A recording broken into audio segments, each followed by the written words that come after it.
All right, Clayton, thanks. The South Carolina Elementary School was fundraising for a church's food drive before Thanksgiving when they received a threatening letter from an atheist group saying this: such school-sponsored fundraising efforts, the proceeds of which go directly to an evangelical Christian church, must immediately cease, and that our organization will pursue the matter through litigation in federal court if it does not. Well, fearing a lawsuit, the school still hasn't delivered the food. So what kind of lesson does this teach the students? Joining us now are Kimberly Thompson and her son Case, who is a third grader at the school. Good morning, Kimberly and Case. Thanks for being with us.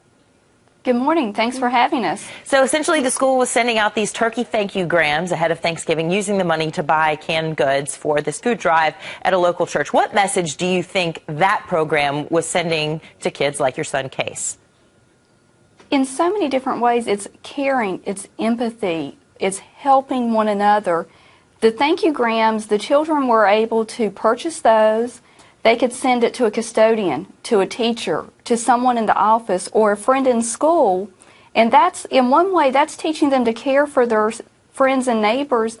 But then that dollar that they spent goes to help buy food for people in need. And you can't ever overteach your children to care and to be part of society. Kimberly, here we are 3 days after Thanksgiving, and the food still hasn't been delivered because of that. It's heartbreaking. The flyer for the food drive says this: the Student Council will give back to the community by donating the food to a local church. The Student Council will go shopping for food for needy families with the money from the turkey gram sales. Case, did you and your friends think this was a good idea? Well, yeah, because it's really thankful you give it to a friend or your family, and it's really fun and nice.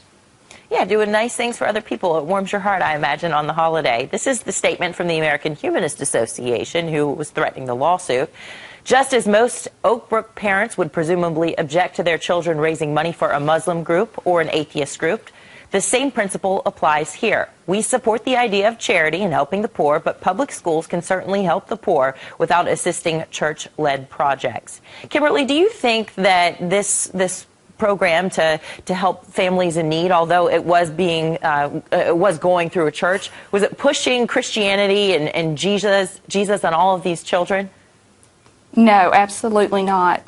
This church's food pantry is the closest pantry to our neighborhood and to the school. So when it was chose by the student council, which are the kids in the school, they chose where this food went. They were thinking of what's the closest place, and that's doing good. But there was no preaching, nobody pushed that on anyone. It's just simply a place that people can go get what they need. Yeah, in close proximity to these kids, helping kids in their own backyard and trying to perpetuate the idea of community. Kimberly, what do you think the school should do with the food now? I really hope that they donate it to the intended church, because that is, when I donated food from my house and when I collected food from my neighbors, that's where I intended it to go, because that's the closest spot for these children to go get food when they need it. The closest spot in a location where you trust that families are going to get what they need. Kimberly and Case, thank you so much for your time, and let us know how things pan out. Thank you. Happy Thanksgiving weekend.